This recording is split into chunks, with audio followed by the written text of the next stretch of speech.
In this video of the Bezi 101 series, we'll discuss the various types of objects and their specific uses within the software.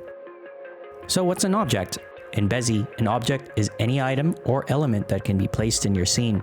Objects can be anything from simple shapes to complex, animated models. Each object in Bezi has properties and behaviors that you can dial in to achieve your desired effect in your project. Many of these properties are stateful, meaning that the differences can be recorded in the state machine, a topic that we'll be discussing in more detail in the interactive design section of Bezi 101. Now let's continue on to the different types of objects in Bezi. First is the parametric primitive objects. Although they're not mentioned specifically in the user interface, most shapes in the objects menu are parametric primitives. These are basic shapes that can be modified with shape-specific parameters such as rounded corners, bevels, and bend in the properties panel. They serve as the building blocks that can be sculpted alongside other objects into more complex structures. Currently in Bezi, there are boxes, planes, spheres, cylinders, and cones, with boxes and planes being the most used. We recommend going through each primitive and exploring all their properties in your creative projects. We're not going to go through them in too much detail here. However, we do recommend going through each primitive and exploring all their properties in your creative process. Curves are objects that can be built using the pen tool into 2D paths.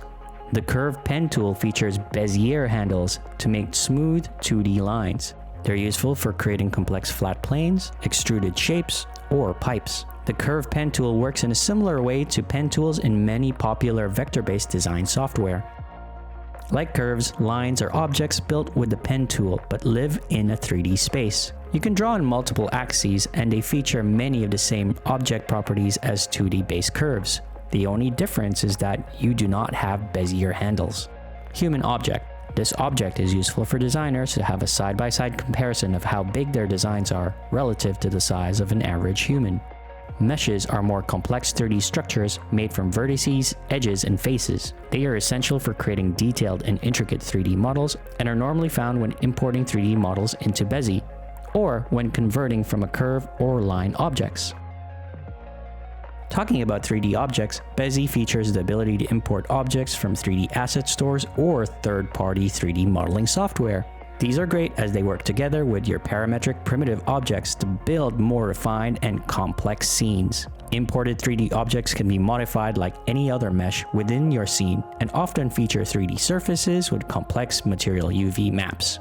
These materials can be refined in Bezi to suit your scene.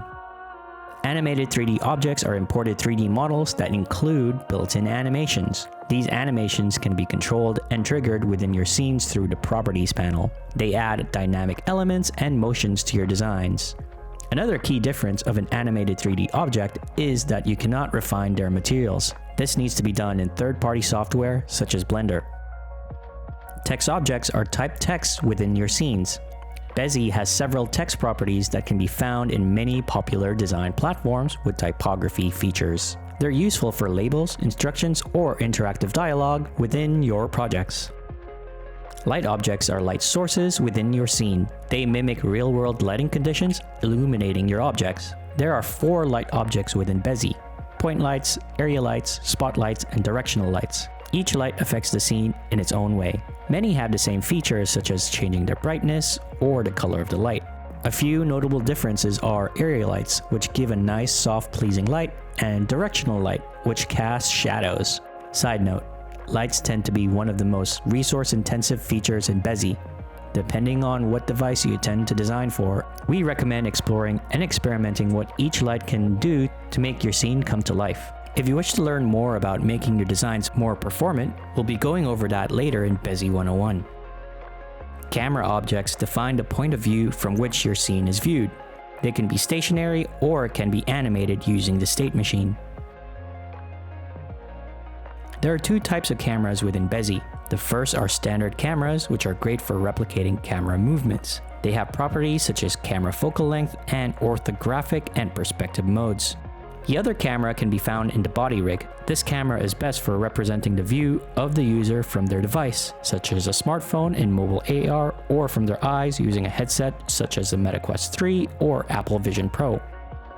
And finally, the body rig. This object is crucial for crafting immersive, interactive design experiences. It defines the setup for virtual reality or augmented reality, calculating the user's position and movement in the virtual space when using immersive viewing tools such as mobile AR or headsets. Body rigs are a collection of groups that represent the position of a user's body, hands, and head.